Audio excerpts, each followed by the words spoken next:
Hey guys, this is Neil with Soul Winning Ministry. I'm filming this in September of 2017, and the reason why I want to mention that is because right now we are in the midst of some of the longest string of natural disasters, certainly in my lifetime, that I can remember, but possibly in a number of decades. Um, we've had, I live in the Pacific Northwest, we've had tremendous wildfires like I've never seen in my entire life. We've just had Hurricane Harvey. We've had other hurricanes near Florida. We just had a 7.0 earthquake in Mexico yesterday. And then also on a more personal level for me, a dear sweet woman who loved the Lord from our church passed away yesterday from cancer.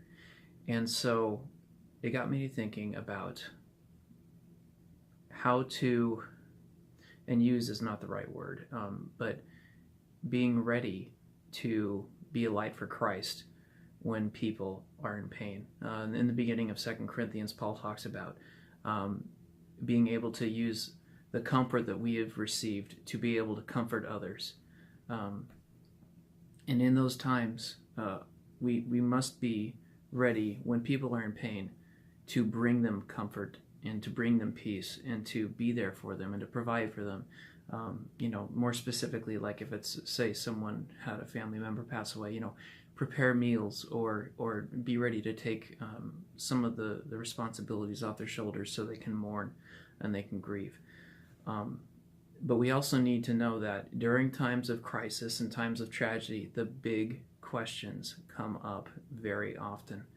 And certainly you don't want to push or press or do anything that would be rude or unkind.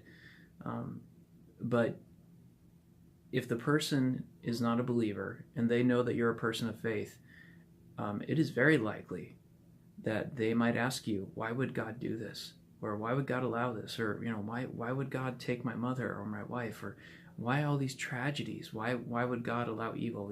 Kind of the problem of evil. And it's really important that we are able to respond and to be able to communicate with them the incredible peace and joy and comfort we have in knowing Christ. And this really kind of goes beyond a more intellectual, logical apologetic. This is more of a witness of the Spirit. The Spirit bears witness to me that I am a child of God, kind of a thing. And being ready to share that.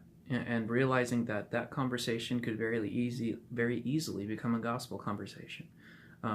Like I said, you don't want to push people and you don't want to force it, but you do want to be prepared, like it says in 2 Peter 3. Always be ready to give a reason for the hope that you have. So don't be surprised if opportunities to share the gospel arise then. Don't force them. Don't push them.